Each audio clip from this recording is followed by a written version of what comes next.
Բարև ձեզ, ուզում եմ ողջունել բոլորիդ, նաև մեր հայրենակիցներին,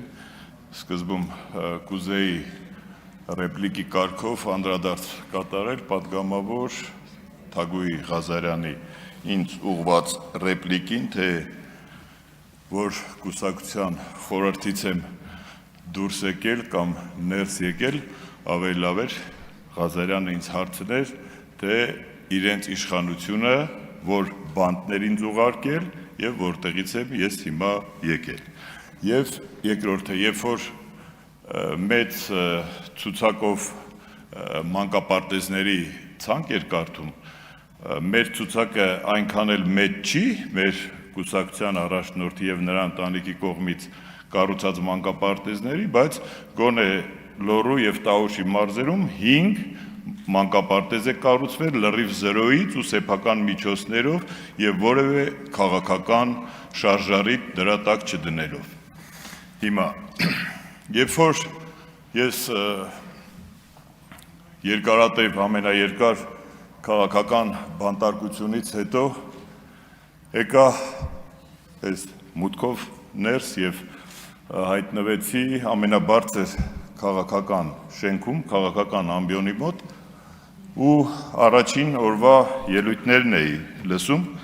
ու տպավորությունս այնպիսին էր, որ եթե ես մի քիչ անծանոթ, մի քիչ միամիտ, մի քիչ իմ գլխով շատ բան անցած չլիներ, պիտի ասեի, ես ինչ լավ միջավայր ենք հայտնվել, այստեղ մարդիկ ինչ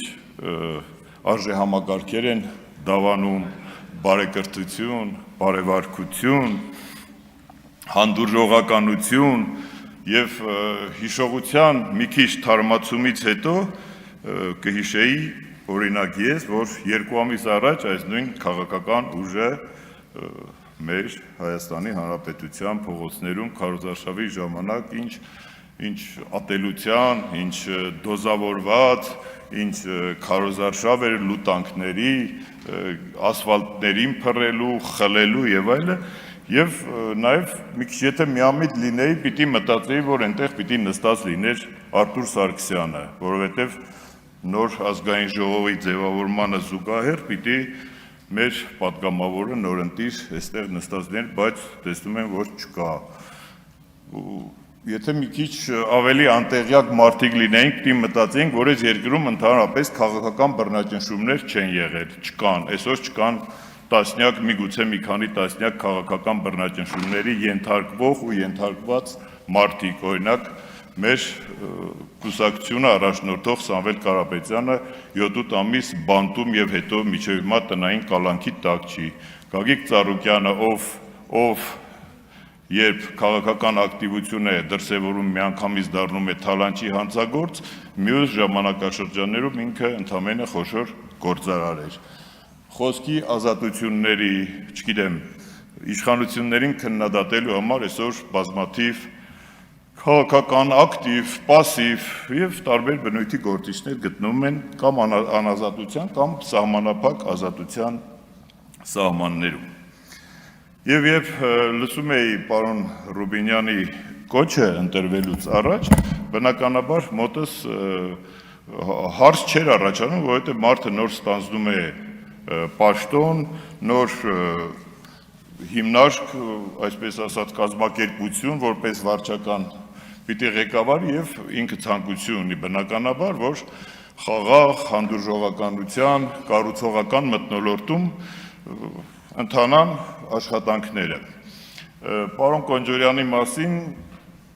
ինքը հայտնի է նաև իր, ինչպես մեր գոլեգաները նշեցին, պերճախոսությամբ ես էլ եմ տեղյակ բավականին գիտակ անձնավորություն, այսինքն ինքը կարողանում է իր հարցերը լուծել, բայց ես սիրով սպասում էի անկեղծ ասած Վահագն Ալեքսանյանի ելույթին, որ տեսնեմ մեզ որտեղ են գցում այս բարևարկության բանի, մեկ է պարոն Ալեքսանյանը հենց սկսեց ընտրակաշառքների թեմայով մտավ, ասի հոп, կասկածներս խորարում են, բայց ամեն դեպքում մերժում չկա, գնում, ինչպես, ինչ անում,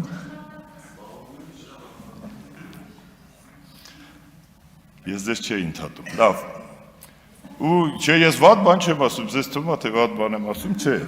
ու հասկացա, որ մի քիչ պիտի մտորենք, հասկանանք այս բարևարկության պրոցեսը միայն մեզ է վերաբերվում, բայց մենք ոչ մի կներեք կռիվ, ինչ-որ վեճ, վիճաբանություն դեռ չենք կարել, կիր, դաստիարակված ընտանիքներում մեծացած մարդիկ ենք բոլորս, հլա ես այնքան էլ տուժված, որ դժվար գամ ու միանգամից սկսեմ ինչ-որ կռիվ դավի անել, եւ հասկացա, որ այդ բարեվարկությունը պիտի որ ձեզ վերաբերվի, չկներեք, ասենք անկեղծ, ես այսօր ոչ մի իմ մասին չի էլի իմ ելույթը, որ մտածեք, թե ես ինչ-որ միտեղ տուժել եմ, երբեք ինձ տուժող չեմ համարել, ես գիտեմ ինչի եմ վերջը ազատազրկվել, ինչ կա դրա տակ ու հա դժվար է վատա, բայց բողոք պահանջ այս պահին գոնե չունեմ։ Ու հետո երբ որ մենք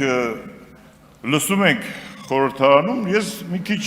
վերջին տարիներին տասնամյակի ընթացքում գուցե մի քիչ նաև քաղաքական հոտառություն ու փորձառություն եմ նաև ձեռք բերել, ու ինձ թվում էր այս հարթակը քաղաքական իրոք, ինչպես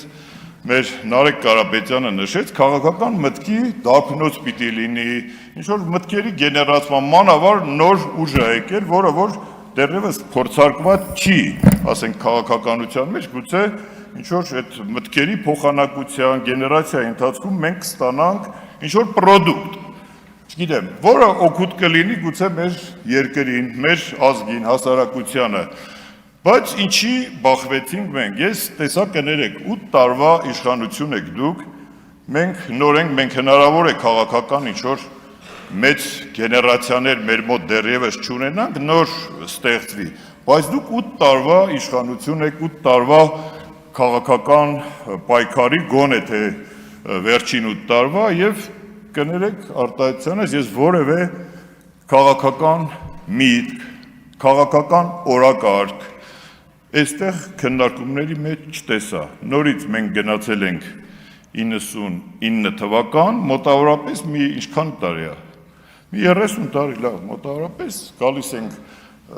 հոկտեմբերի 27, մարտի 1, Թալան, ունեզրկում, ապօրինի գույք, կներեք այստեղ ոչ կոռուպցիայի կանխարգելման հանձնաժողովն է, ոչ, չգիտեմ, նախկինում գործած ճիշտ ու սխալների համար այս պահին գոնե քննարկելու տեղ։ Կա միտք, չկա միտք, չկա օրակարգ, որն է մեր օրակարգը կամ ձեր օրակարգը, որի շուրջ մենք կարող ենք դուք գաք այստեղ մեզ մեղադրեք ընտրակաշարք բաժանելու, մյուսներին մեղադրեք 30-35 տարի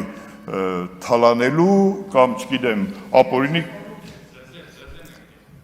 ես էլ եմ մեջը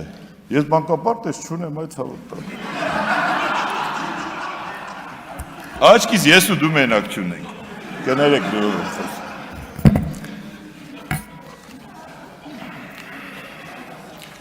բայց կներեք այստեղ երբ որ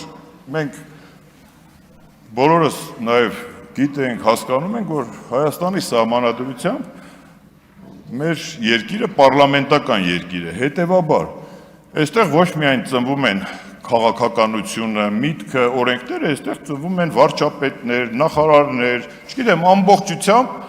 ազգային ժողովի, այսպես ասած, ղեկավարման տակ է գտնվում մեր երկրի արտաքին, ներքին, չգիտեմ, տնտեսություն, քաղաքականություն եւ այլն, բայց օրինակ որևէ կերպ ես չտեսա արտաքին քաղաքականության այսօրվա առաջնահերթությունների մասին օրինակ ազգային ժողովի նախագահի ելույթ, որ օրինակ տարածաշրջանը եռման process-ի տակ է, որևէ կերպ անդրադարձ չկա Թուրքիայի հեգեմոնիայի, Իրանի այդ եռացող վիճակի, Ռուսաստանի հետ մեր հարաբերությունների կարգավորման Հիմա գյուղատնտեսական պիկի սեզոնն է, փոխանակ կներեք, մենք այս չծախվող ծաղիկները բուկետով վերցնենք ռուսների մոտ գնանք, իրանցիների չգիտեմ ինչ, կոնյակ տանենք, համոզենք մեր բերք ընդունենք, մենք այստեղ իրար նկատմամբ չգիտեմ ում են չհարկ չենք տալի չէ մենք հարկ չենք տալի մենք դա ելույթ լինի ընդհատեք եւ կներեք ես օրինակ անկեղծորեն կհավատայի էլի միտեղ այդ բարեվարկության, միմյանց նկատմամբ հանդուրժողականության, հաշվի առնելով, որ պարլամենտը երկրի բարձրագույն օղակն է եւ բարեվարկության ամենաշատ խախտումները իմ դիտած ազգային ժողովում թույլ է տվել կներեք Հայաստանի Հանրապետության վարչապետը իր ելույթներով ես կուզենայի օրինակ տեսնել, որ պարոն Ռուբինյանը կառավարության ծրագրի ներկայացման ժամանակ թող հորդորի ձեր կուսակցության առաջնորդին կամ ձեր առաջնորդին, որ այդ բարևարկությունը բազմակողմանի պահպանվի, ոչ թե միայն մեզ հորդորեք, մենք էլ կամ ընդունենք, կամ չընդունենք։ Դա կլիներ իմ կարծիքով բոլորի կողմից եւ գուցե դա կոնստրուկտիվիզմի մեր երկրում, չգիտեմ, նոր որակի, եթե օրինակ պարլամենտի ղեկավարը, որը կարծում եմ ավելի բարձր է եւ պարլամենտը խնդրում եմ ամփոփեք ժամանակն ավարտվել է, խնդրում եմ ամփոփեք։ Լավ, կներեք, այդ չհասցրեցի ամեն ինչ ասել, ամեն դեպքում բերեք չմոռանանք մեր հասարակության առաջ մենք ինչ ենք ստանձնել եւ ինչու ենք գտնվում պարլամենտում։ Մեր նպատակը, կներեք, քաղաքական դիսկուրս է, պարլամենտարիզմ է, մեր նպատակը ձեզ իշխանությունից հեռացնելն է։ Հիմա մենք կաշխատենք ձեզ հեռացնել բարեկրթության մթնոլորտում։ Ընդամենը այսքանը, ուրիշ բան չունեմ ասել։ Զգուշորեն հեռացեք պարոն Աստանյան ամբյոնի մոտից։